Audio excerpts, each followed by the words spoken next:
जय माता की। मैं पंडित नितिन शास्त्री आप सभी भक्तों का आज के एपिसोड पर हार्दिक स्वागत करता हूं। आज हम बात करने वाले हैं नया घर बनाते समय किन बातों का ख्याल रखना चाहिए।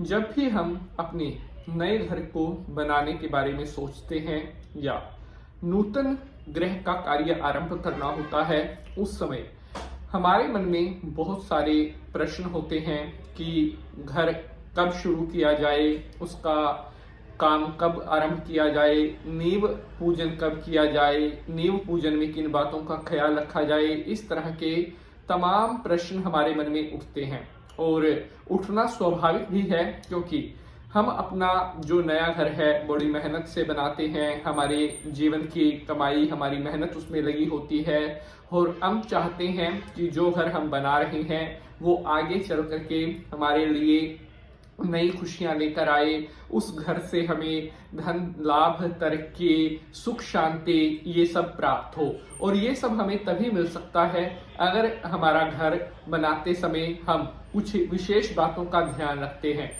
क्योंकि गलत मुहूर्त में गलत समय पर बनाया गया घर भी कहीं ना कहीं दुखों का कारण हो सकता है और जीवन में कहीं ना कहीं परेशानियां खड़ी कर देता है। बहुत सारे भक्तों का प्रश्न आया था कि गुरुजी, जिस समय हम नींव पूजन करते हैं उस समय हमें क्या सामान वहां रखना चाहिए और नींव पूजन करते समय किस तरह से हमें विधि रखनी चाहिए, इस बारे में आप हमें बताइए। तो आज का यह एपिसोड आप सभी भक्तों के लिए बहुत इंपॉर्टेंट होने वाला है। एपिसोड को आपने बिल्कुल भी मिस नहीं करना है, ताकि कोई भी इंपॉर्टेंट इंफॉर्मेशन आपसे छूट ना सके।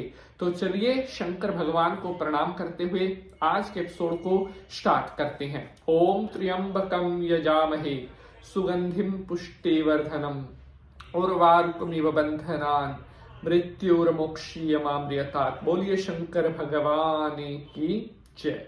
तो प्यारे बंधुजनों, सबसे पहले तो अब हम बात करते हैं कि जिस समय हम नींव पूजन करते हैं, जो मतलब सबसे पहली खुदाई जिसे नींव कहते हैं, नींव खोदना, उस नींव के अंदर क्या कुछ सामान रखा जाता है, क्योंकि सबसे ज्यादा प्रश्न हमारे इसी को लेकर के हमारे भक्तों ने पूछा था कि नींव में क्या सामान रखना चाहिए। तो स्क्रीन पर ये जो सामान आपको मैं दिखा रहा हूं, जो सामान आप स्क्रीन पर लिखा देख रहे हैं, ये सामान आपको नींव में रखना चाहिए। नींव पूजन करते समय अगर आप ये सामान अपनी नींव में रखते हैं तो आपका घर आपकी सुख शांति का, आपकी समृद्धि का, आपकी बरकत का जरिया बनने लगता है और नया घर आपके लिए एक तरह से खुशियों का महल बनने लगता है। सबसे ज्यादा अब हमारे भक्तों का प्रश्न आ रहा था कि नींव खुदाई हमें सबसे पहले कहाँ करनी चाहिए। बहुत इंपॉर्टेंट प्रश्न है और बहुत ज्यादा मतलब ये आपके लिए मतलब मायने रखता है। अगर नींव आप गलत दिशा में खुदाई करोगे तो आपका घर आगे चल करके आपके लिए नए संकट, नई परेशानियां खड़ी कर सकता है।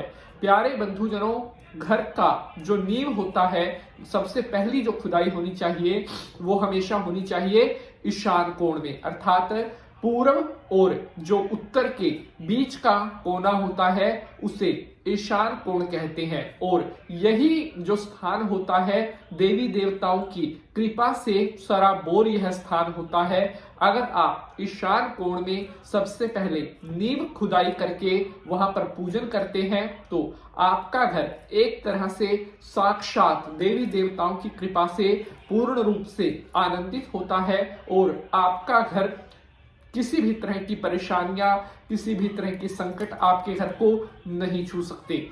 साथियों, कहते हैं कि ईशान कोण में जो लोग सबसे पहले खुदाई करके नींव पूजन करते हैं, ऐसे लोगों के किसी भी कार्य में कोई विघ्न, कोई बाधा, कोई अड़चन नहीं आती। इसलिए नींव पूजन हमेशा ईशान कोण में ही करना चाहिए। इसके बाद अब मैं आपको बताता हूं कि नींव पूजन करते समय आपको क्या कुछ विधि रखनी चाहिए। सबसे पहले तो आप किसी अपने ब्राह्मण को बुला लीजिए जो आपका नींव पूजन संपन्न करवा सके। उसके बाद आपने जो है वहां पर आसन बिछा करके बैठ जाना है। आप सभी का जो मुख है वो पूर्व उत्तर की तरफ होना चाहिए, ठीक है। उसके बाद ब्राह्मण देवता स्वस्ति वाचन करवाएगा, यानी कि गणेश पूजन करवाएंगे। वहां पर कलश रखा जाएगा, सभी भक्तजन हाथ में फूल चावल लेकर के और वहां पर गाय के देसी घी का दीपक जला करके वहां पर गणेश वंदन होगा।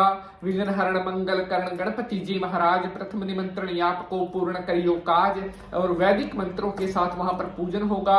उसके अलावा वहां पर 5 नई ईंटें रखी जाएंगी, जिन्हें ब्राह्मण देवता विधि विधान से उनका पूजन करवाएंगे, क्योंकि वो नई 5 ईंटें ही सबसे पहले वहां पर लगाई जाती हैं और उसके बाद ही जो घर का कार्य है वो प्रारंभ होता है। उन 5 ईंटों को बिल्कुल विधि विधान से पूजना चाहिए। कैसे? उनको सबसे पहले ताजा जल से धो लें, उसके बाद गंगा जल से धोएं, उसके बाद कच्ची लस्सी जैसे दूध दही से आप उसको धो लीजिए, उसके बाद उसको फिर आप ताजा जल से उन ईंटों को धो लीजिए। उन ईंटों पर आप कलावा लपेटकर और 5 की 5 ईंटों पर कलावा लपेट करके फिर उन्हें नींव में रखना चाहिए। और जैसा आप विधि विधान से करते हैं उतना ही अधिक पुण्य फल आपको, देवी देवताओं का शुभ फल आपको प्राप्त होता है। और उसके बाद वहां पर तांबे का एक कलश चावलों से भर करके नींव के अंदर रखना चाहिए। बाकी सामान मैंने आपको स्क्रीन पर भी दिखाया है। इसके अलावा जो है, जब नींव का पूजन संपन्न हो जाता है तो मिठाई में के या तो लड्डू 2 लड्डू आप नींव के अंदर रखें। उसके बाद आप जो है देवी देवताओं के नाम से, अपने पितरों के नाम से नैवेद्य लड्डू निकाल दें। और सारा कार्य संपन्न होने के बाद ब्राह्मण देवता को दक्षिणा दे करके और उनको भी मिष्ठान देना चाहिए। और वहां पर जितने आपका घर बनाने वाले कारीगर लगे हैं, राजमिस्त्री लगे हैं, सभी का मुंह मीठा करवाना चाहिए। बोलिए गणेश भगवान की जय बोल करके और घर का काम जो है स्टार्ट कर देना चाहिए। अगर इस तरह से आप अपने नए घर का जो कार्य है वो शुरू करते हैं तो आपका घर बहुत सुख शांतिमय माहौल के सहित बनता है और आपका घर हमेशा लक्ष्मी माता की कृपा से सराबोर रहेगा। आपका घर हमेशा देवी देवताओं की कृपा से आनंदित रहेगा और आपके घर में कभी भी किसी प्रकार का कोई संकट, कोई कष्ट नहीं होगा। तो आशा करता हूं आप सभी भक्तों को आज का यह अंक बेहद पसंद आएगा। अगर आज के एपिसोड से जुड़ा हुआ आपका कोई भी प्रश्न है तो आप कमेंट बॉक्स में अपना वह प्रश्न पूछ सकते हैं। अब आपसे मुलाकात होगी अगले एपिसोड में किसी नए विषय के साथ। तब तक के लिए हंसते रहें, मुस्कुराते रहें और माता रानी का आशीर्वाद आपके ऊपर बना रहे। ओम नमः शिवाय।